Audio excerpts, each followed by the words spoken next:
Magnesium is a light, malleable, silvery white metal, can react with hot water to release hydrogen.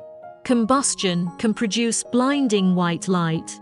Metal magnesium ball press in summer, when used, should pay attention to 1. Is to prevent high temperature.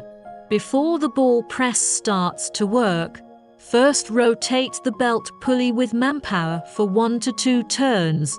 Confirm the normal operation, and then start the machine. The second is to check the wear situation.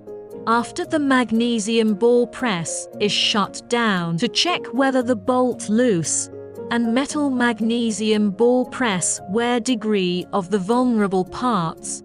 Third, timely heat dissipation.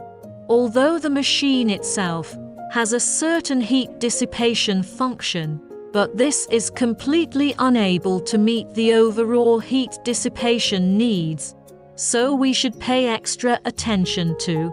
Otherwise, long-term operation in the case of heat dissipation is not in place, will greatly shorten the life of the whole ball press.